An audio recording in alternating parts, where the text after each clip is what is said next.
Everyone, आज के lecture में हम बात करेंगे about the metabolism of drug, that is pharmacokinetics part 3। ठीक है, already we have discussed about the absorption and distribution. Now we have step back to what metabolism.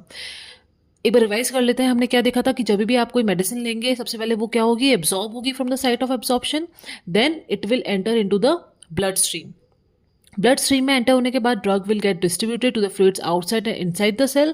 Distribution होने के बाद जिसको हम बोलते हैं डिस्ट्रीब्यूशन स्टेप, उसके बाद क्या होगी, drug will get modified. Okay, why modified? So that it can be easily eliminated from the body, so that body can become drug free later on.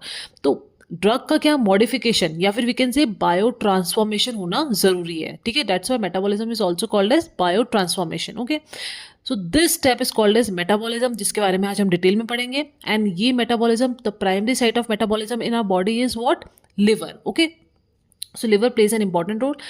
Also I have told you that distribution, metabolism and excretion collectively are called as drug disposition. Okay, after absorption drug की fate कौन decide करते हैं, ये तीनों step करते हैं। Okay, that's why it is called as drug disposition. Okay, और drug का डिस्ट्रीब्यूशन होने के लिए, मेटाबॉलिज्म होने के लिए, एब्जॉर्प्शन होने के लिए, ये स्टेप्स होने के लिए ड्रग का एक सबसे इंपॉर्टेंट पॉइंट है कि ड्रग शुड बी डिसोल्यूटेड, मतलब ड्रग सॉल्यूशन फॉर्म में होनी चाहिए फिर बॉडी में, अगर ड्रग के ये स्टेप्स फॉलो होने हैं। ठीक है, ये सब फेजेस पास करने के लिए ड्रग शुड बी डिसोल्यूटेड और should be in solution form. Okay, so start करते हैं मेटाबॉलिज्म से। तो क्या हो रहा है कि जैसे ही मेटाबॉलिज्म हो रहा है ड्रग का, ठीक है, डिस्ट्रीब्यूट होने के बाद जब ड्रग का मेटाबॉलिज्म हो रहा है, तो सबसे पहले क्या हो सकता है कि मेटाबॉलिज्म के बाद कुछ ड्रग्स क्या हो सकती है, या तो इनएक्टिवेटेड हो जाएंगी। ठीक है, कुछ ड्रग्स क्या हो सकती है जो इनएक्टिव थी, अब वो क्या हो गई, एक्टिवेटेड हो गई हैं। उस कैटेगरी को हम क्या बोलेंगे, प्रो ड्रग्स। ओके, इनकी लिस्ट हम अभी देखेंगे क्या होती है। या फिर कुछ ड्रग्स क्या होती है जो एक्टिव थी, एक्टिव ड्रग्स से हमें क्या मिल गया, एक्टिव मेटाबोलाइट मिल गया।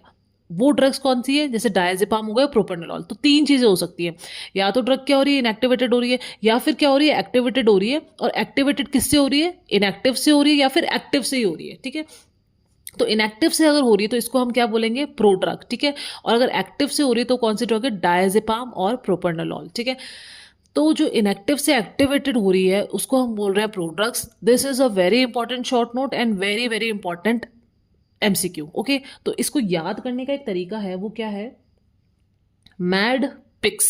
ओके, इस तरह से आप एक निमोनिक बनाया है मैंने, मैड पिक्स, तो आप इस तरह से याद कर सकते हैं।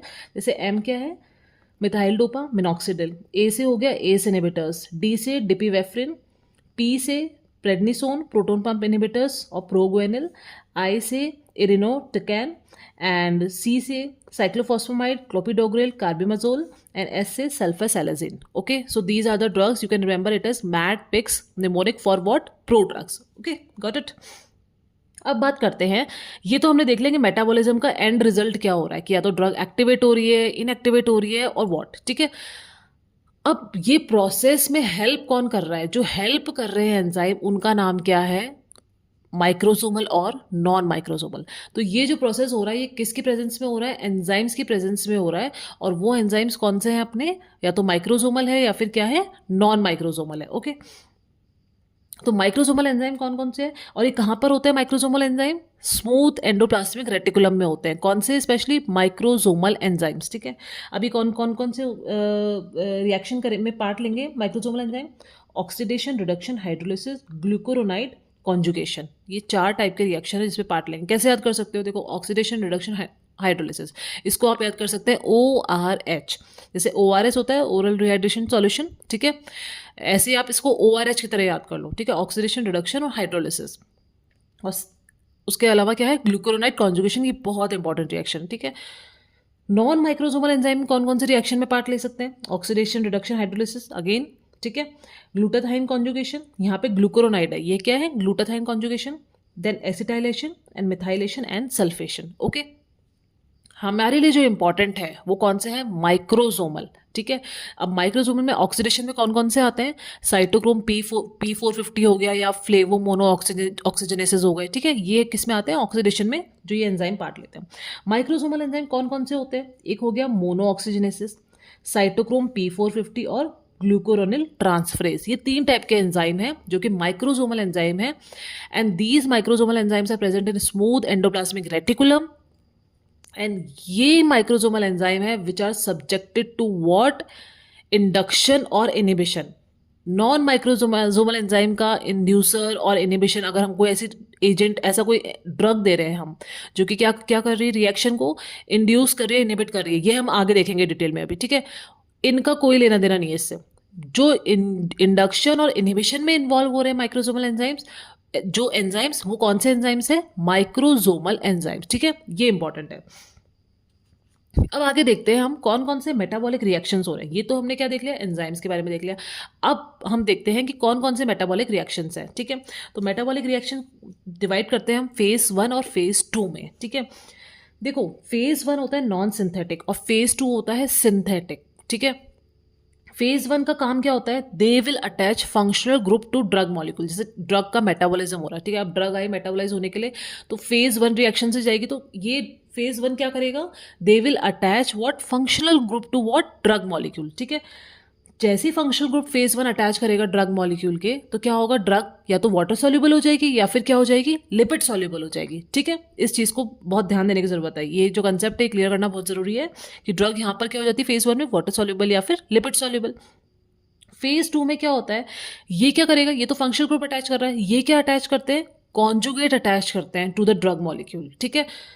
कॉन्जुगेट अटैच करते ही ड्रग मॉलिक्यूल क्या हो जाएगा, water soluble and will eliminate from the body. मतलब या तो ड्रग डायरेक्ट फेज 2 में एंटर कर जाए, या फिर ड्रग अगर फेज 1 में एंटर कर रही हो lipid soluble, phase 1 will render the drug to what, lipid soluble. In case या तो डायरेक्ट वाटर सॉल्युबल कर देगा, in case lipid soluble result निकल रहा है ड्रग का मेटाबोलाइज होने के बाद, तो उसके बाद drug will enter into phase 2, and यहाँ से तो वो क्या है, 100% निश्चित वाटर सॉल्युबल होके ही रिलीज होगी, ठीक है, सो that it can be easily eliminated from the body. क्योंकि लिपिड सॉल्युबल अगर ड्रग है अभी भी, तो वो क्या होगा, जब किडनी से वहाँ पे क्या होगा, रीएब्जॉर्प्शन हो जाएगा वापस से, ठीक है, लिपिड सॉल्युबल में ड्रग वापस एब्जॉर्ब हो जाएगी, तो इसलिए drug should be water soluble, ठीक है। उसके बाद क्या है इंपॉर्टेंट, फेज 1 में कौन से एंजाइम्स काम करते हैं, माइक्रोसोमल और नॉन माइक्रोसोमल दोनों एंजाइम काम करेंगे, और कौन कौन से रिएक्शन होते हैं, ऑक्सीडेशन, रिडक्शन और हाइड्रोलिसिस, गॉट इट। फेज 2 में माइक्रोसोमल अलग और नॉन माइक्रोसोमल के अलग है, ठीक है, इसमें तो दोनों ही एक काम कर रहे हैं, ऑक्सीडेशन रिडक्शन देखा था यहाँ पे, ऑक्सीडेशन रिडक्शन हाइड्रोलिसिस, तो ये फेज 1 के रिएक्शन है, दोनों एंजाइम्स के हिसाब से क्लासीफाई किया इसलिए अलग अलग है, बाकी ये तीनों क्या है, ये फेज 1 के रिएक्शन है। फेज 2 में क्या है, माइक्रोसोमल एंजाइम से जो रेगुलेट होते रिएक्शन, वो कौन सा है, ग्लूकोरोनाइड कॉन्जुगेशन। ये it is the most common phase 2 reaction, ध्यान रखना प्री पीजी एमसीक्यू के लिए बहुत ज़्यादा इंपॉर्टेंट है, ओके। कौन सा, glucuronide conjugation. Then we have non microsomal enzyme, जिससे क्या कौन से रिएक्शंस रेगुलेट हो रहे हैं, ग्लूटाथायोन कॉन्जुगेशन, एसिटाइलेशन, मिथाइलेशन और सल्फेशन, ठीक है। तो क्या समझ में आया यहाँ से कि एंजाइम्स के हिसाब से हमने क्लासीफाई किया एंजाइम्स को, और मेटाबॉलिक रिएक्शन के हिसाब से हमने क्लासीफाई किया है फेज 1 और फेज 2, और इसमें कौन से एंजाइम है कलेक्टिवली, ORH, और फेज 2 में क्या है, माइक्रोसोमल और नॉन माइक्रोसोमल, ठीक है। माइक्रोसोमल में ग्लूकोरोनाइड कॉन्जुगेशन है जो कि बहुत इंपॉर्टेंट है, this is the most common phase 2 reaction, okay, got it. तो ये हमने बात कर ली अभी तो एंजाइम्स और रिएक्शंस के बारे में। आगे चलते हैं, बात करते हैं, अब बात करते हैं मेन कंसेप्ट की, ठीक है। क्या कंसेप्ट है मेन, देखो एक चीज़ समझने की है कि कोई भी सबस्ट्रेट है वो माइक्रोसोमल एंजाइम की प्रेजेंस में मेटाबोलाइज हो रहा है, अब उसका रिजल्ट क्या होगा वो हमको जानने की ज़रूरत है, ठीक है। अब ये सबस्ट्रेट क्या हो सकता है, ये कोई भी ड्रग हो सकती है, ठीक है। जैसे कोई भी ड्रग हो गई, तो ये सबस्ट्रेट क्या होगा, कोई भी, जैसे आपने कोई ड्रग ली है, कोई मतलब मेडिसिन आपने ली है, तो क्या होगा, वो मेडिसिन होती है मेटाबोलाइज एक एंजाइम से, ठीक है। अब इसमें देखने की क्या ज़रूरत है हमें कि अगर वो मेडिसिन मेटाबोलाइज हो रही है एक एंजाइम से, तो अब उसका इफेक्ट क्या आएगा, नॉर्मल आएगा, ठीक है। बट सपोज जैसे आप अगर कोई बीमार है तो हम ऑब्वियसली 2 या 3 मेडिकेशंस प्रिस्क्राइब करते हैं, ठीक है। अब यहाँ पर कंसेप्ट आता है ड्रग इंटरेक्शन का, ठीक है, इसलिए बोलते हैं कि जानकारी ड्रग इंटरेक्शन की क्यों ज़रूरी है। सपोज कोई पेशेंट एक मेडिसिन ले रहा है, ठीक है, अब क्या हुआ, माइक्रोसोमल एंजाइम से ये रिएक्शन, ये जो जो मेडिसिन आपने ली है, ये माइक्रोसोमल एंजाइम से मेटाबोलाइज होती है ये, ठीक है, ये मेडिसिन। आपने साथ में उस पेशेंट को और क्या एडमिनिस्टर कर दिया, कोई ऐसी ड्रग या कोई ऐसी मेडिसिन जो कि एंजाइम इंड्यूसर है। कौन सा enzyme inducer? Microsomal enzyme inducer. तो क्या होगा, वो जो ड्रग है इंड्यूस करेगी माइक्रोसोमल एंजाइम, मतलब वो नंबर ऑफ माइक्रोसोमल एंजाइम को क्या कर देगी, इंक्रीज कर देगी। अब जब वो इंक्रीज हो गए, माइक्रोसोमल एंजाइम का नंबर इंक्रीज हो गया, तो क्या होगा, मेटाबॉलिज्म जो इसका मेडिसिन का हो रहा था, जो ड्रग का हो रहा था, वो क्या होगा, बढ़ जाएगा। तो इफेक्ट क्या होगा, वो डिक्रीज हो जाएगा। ठीक है, मतलब कोई भी ड्रग आपने ली, ठीक है, अब जैसे आगे इसमें एग्जाम्पल देखेंगे तब बात करेंगे। तो मेडिसिन के साथ अगर आप एंजाइम इंड्यूसर दे रहे हो तो माइक्रोसोमल एंजाइम्स का नंबर बढ़ जाएगा, तो फटाफट फटाफट क्या कर देगा, मेटाबोलाइज कर देगा ड्रग को, मेटाबॉलिज्म इंक्रीज हो जाएगा, और इफेक्ट, जो इफेक्ट आना चाहिए था वो तो बिना इफेक्ट प्रोवाइड करे ही ड्रग क्या हो जाएगी, बॉडी से एलिमिनेट हो जाएगी। Got it.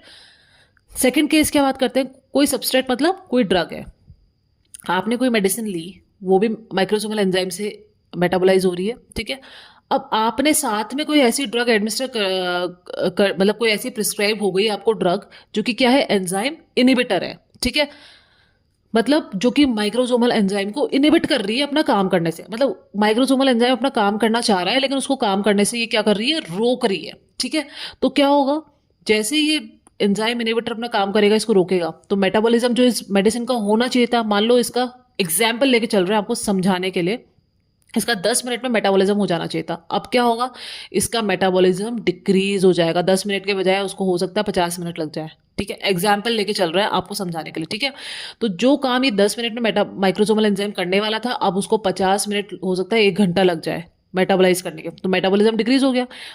अब इसकी धीरे धीरे ड्रग की जो प्लाज्मा में कंसंट्रेशन है उसकी धीरे धीरे क्या होगा, डेक्स कंसंट्रेशन की टर्न आएगी मेटाबोलाइज होने की। ठीक है, इन लेमन लैंग्वेज अगर मैं समझाऊं। ठीक है, फिर क्या होगा, तो ये माइक्रोसोमल एंजाइम तो इनहिबिटेड है, मेटाबॉलिज्म नहीं होगा, तो क्या होगा, धीरे धीरे वो जो उसके मेटाबोलाइट जो ड्रग है वो क्या होगा, धीरे धीरे ब्लड प्लाज्मा में एक्यूमुलेट हो जाएगी। To what level, to toxic level, and this will lead to what, toxicity. तो एंजाइम इंड्यूसर अगर आपने दिया है तो वो क्या करवाएगा, मेटाबॉलिज्म को इंक्रीज करवाएगा और इफेक्ट को डिक्रीज कराएगा। इनिबिटर अगर आपने दिया है एंजाइम इनिबिटर, तो वो एंजाइम इनिबिटर मेटाबोलाइज ही नहीं करवा पाएगा, और this will result in what, toxicity to the in the blood plasma of the drug. ठीक है, अब एंजाइम इंड्यूसर्स कौन से होते हैं, ये जो इंड्यूसर्स हम दे रहे हैं, मान लो कोई हम मेडिसिन दे रहे हैं पेशेंट को, उसके इंड्यूसर कौन कौन से होते हैं, कौन कौन से ड्रग्स हैं जो कि इंड्यूसर की तरह काम करती है। तो आपने कोई एंजाइम इंड्यूसर दिया ड्रग के साथ, तो आपको क्या करना पड़ेगा, उस ड्रग की डोज बढ़ा के देनी पड़ेगी। अब मान लो हो सकता है कि दोनों को देना एक साथ जरूरी है। ठीक है, कि भाई ये दवाई भी उस एक पर्टिकुलर थेरापेटिक इफेक्ट के लिए जरूरी है, इंड्यूसर भी पर्टिकुलर थेरापेटिक इफेक्ट के लिए जरूरी है, तो आपको क्या करना पड़ेगा, सबस्ट्रेट की डोज बढ़ा के देनी पड़ेगी। ओके, अब इंड्यूसर्स कौन कौन से हैं, जैसे इसका भी एक निमोनिक है, जैसे एक बहुत फेमस है GPRS सेलफोन। इंड्यूसर्स कैसे याद कर सकते हो आप, G से ग्रीसियोफल्विन, P से फेनिटोइन, R से rifampicin anti tubercular drug, S से स्मोकिंग, C से carbamazepine. Okay, this is carbamazepine. Okay, और P से फिनोबार्बिटॉन। Got it. तो GPRS cellphone is the mnemonic for what, enzyme inducers. ठीक है, अब एग्जाम्पल देखते हैं इसमें क्या है, जैसे सपोज पोरफायरिन सिंथेसिस के लिए एक एंजाइम होता है, कौन सा, डेल्टा ALA सिंथेस, मतलब डेल्टा अमीनो लेवलिनिक एसिड सिंथेस। ठीक है, ये एक रेट लिमिटिंग एंजाइम है जो कि सक्सेनिल कोएंजाइम है और ग्लाइसिन के कॉन्जुगेशन से क्या बनता है, पोरफायरिन, एक सीरीज ऑफ स्टेप्स से। ठीक है, अब ये रेट लिमिटिंग एंजाइम है, इसको इंड्यूस कौन करता है, इस एंजाइम को कौन करेगा, इंड्यूस कौन करेगा, कौन सी ड्रग्स है, वो है फेनिटोइन और फिनोबार्बिटॉन। ठीक है, तो फेनिटोइन और फिनोबार्बिटॉन इस एंजाइम को इंड्यूस करेगी, तो जैसे इंड्यूस करेगी तो क्या होगा, ये फटाफट फटाफट ये रिएक्शन क्या होगी, स्पीड अप हो जाएगी, ये जहाँ यहाँ पे जो भी सबस्ट्रेट था वो क्या होगा, फटाफट मेटाबोलाइज हो जाएगा। ठीक है, तो that's why these drugs are contra indicated in which case, acute intermittent porphyria. Got it. दूसरा क्या है, सपोज कोई फीमेल ओरल कॉन्ट्रासेप्टिव्स पे है, OCPs। ठीक है, अब उस फीमेल को जरूरत है, we should give anti tubercular drug what, rifampicin. और राइफेम्पिसिन क्या होती है, एंजाइम इंड्यूसर। तो जो OCP का इफेक्ट आना चाहिए था कॉन्ट्रासेप्शन का, वो इफेक्ट नहीं आ पाएगा। ठीक है, so this is how drug interaction works. Got it. अब हम बात करते हैं आगे इनहिबिटर्स की। तो एंजाइम इनहिबिटर्स के साथ अगर आप कोई मेडिसिन दे रहे हो साथ में, तो क्या कर देगा वो, टॉक्सिसिटी, ऑब्वियसली मेटाबॉलिज्म डिक्रीज हो जाएगा। इसका निमोनिक याद करने का है आपके पास, vitamin K can not cause enzyme inhibition, V से वेलप्रोइट, के से कीटोकोनाजोल, सी से cimetidine, again C for ciprofloxacin, E for erythromycin and I for isoniazid, ठीक है। तो anti tubercular drugs rifampicin is what, inducer, and isoniazid is what, inhibitor, I से I ऐसे याद कर लो, ठीक है। तो ये हमने बात कर ली किसकी, enzyme inducers and enzyme inhibitors, got it. अब आगे हम बात करते हैं अबाउट द पर्टिकुलर एंजाइम, जो कि क्या था, साइटोक्रोम P450 एंजाइम था, ठीक है। ये जो हमने देखा था यहाँ पे साइटोक्रोम P450 एंजाइम, तो ये एंजाइम होता क्या है, साइटोक्रोम P450 एंजाइम, जिसमें P stands for what, pigment, pigment which has what, maximum light absorption at wavelength of what, 450 nanometre, मतलब 450 नैनोमीटर पे इसकी वेवलेंथ ज़्यादा, सबसे ज़्यादा एब्जॉर्ब होती है, ठीक है। तो पी का मतलब तो ये होता है, ठीक है। अब ये CYP साइटोक्रोम P450 एंजाइम को हम डिनोट कैसे करते हैं, CYP से, ठीक है। अब ये जो CYP है, इसकी बहुत फैमिलीज होती है, कौन कौन सी फैमिलीज होती हैं, तो जो सब फैमिलीज है उनको हम जैसे CYP3A4 एक एंजाइम हो गया, एक हो गया CYP2D6 हो गया, एक हो गया CYP2C19, CYP2C9, CYP1A2, इस तरह से एंजाइम। तो ये नंबर्स और ये अल्फ़ाबेट क्या बताता है, देखो CYP stand for cytochrome P450 और 3 स्टैंड्स फॉर फैमिली, कि ये किस फैमिली का नंबर है, then letter again stands for sub family, okay, and 4 stands for what, specific isoform of the enzyme, okay, so that's why its name is what, CYP3A4। इसमें CYP2D6 में भी क्या है, family, sub family and specific isomer, okay. अब CYP3A4 क्या है, 26% of the hepatic content है of the CYP enzyme, और CYP2D6 क्या है, ओनली 2% है, but these are the 2 main enzyme जिसके बारे में तो आपको पता ही होना चाहिए, ओके। CYP3A4 क्या करता है, 33% ड्रग्स को क्या करता है, मेटाबोलाइज करता है, और CYP2D6 किसको करता है, 23% ऑफ द ड्रग्स को मेटाबोलाइज करता है, ठीक है। अब जैसे CYP3A4 क्या है, ये माइक्रोसोमल एंजाइम है जो अभी हम यहाँ पे देख रहे हैं, ठीक है। अब सपोज अब CYP3A4 के सबस्ट्रेट अलग है और CYP2D6 के सबस्ट्रेट क्या है, डिफरेंट है। तो CYP3A4 के सबस्ट्रेट क्या हो गए, जैसे सपोज साइक्लोस्पोरिन है, कैल्शियम चैनल ब्लॉकर्स हैं, ठीक है, टेक्रोलिमस है, स्टैटिन्स हो गई, एम्यूडेरोन है, ये क्या है, इसके सबस्ट्रेट है CYP3A4 एंजाइम के। तो इसके इंड्यूसर क्या हो गए, कौन कौन से होते हैं, राइफेम्पिसिन, फेनेटोइन, कार्बामाजेपिन और सेंट जोन्स वॉर्ट, ठीक है। और इनिबिटर क्या होते हैं इसके CYP3A4 के, जैसे एरिथ्रोमाइसिन हो गया, कीटोकोनाजोल हो गया, फ्लूकोनाजोल हो गया, ठीक है। ये क्या है, ये सब ये क्या है, इनिबिटर्स है। तो इसके सबस्ट्रेट अलग है। अब CYP2D6 के सबस्ट्रेट क्या है, जो अभी हमने पढ़ा था, मोस्टली आप इसको आपको याद करना इजी रहेगा, CYP2D6 है मोस्टली एंटी डिप्रेसेंट, जैसे कौन कौन से हो गए, ट्राईसाइक्लिक एंटी डिप्रेसेंट हो गए, SSRI, माओ इनिबिटर्स। मोस्ट इंपॉर्टेंटली आप याद कर सकते हो बीटा ब्लॉकर्स, ठीक है। CYP2D6 का सबस्ट्रेट क्या है, बीटा ब्लॉकर्स ड्रग्स, ठीक है। तो बीटा ब्लॉकर्स अगर आप एडमिनिस्टर कर रहे हो सपोज किसी एंजाइम इंड्यूसर के साथ, तो क्या होगा, उसका मेटाबॉलिज्म डिक्रीज हो जाएगा और टॉक्सिसिटी हो जाएगी, ठीक है, and mostly anti arrhythmic also. तो इसका अभी CYP2D6 का कोई नॉन इंड्यूसर है नहीं, but we have inhibitor what, quinidine, that is anti-malarial drug, ठीक है। So this covers whole metabolism of drugs. I hope you have understand, and if you have any query you can write in the comment section. Thank you for watching.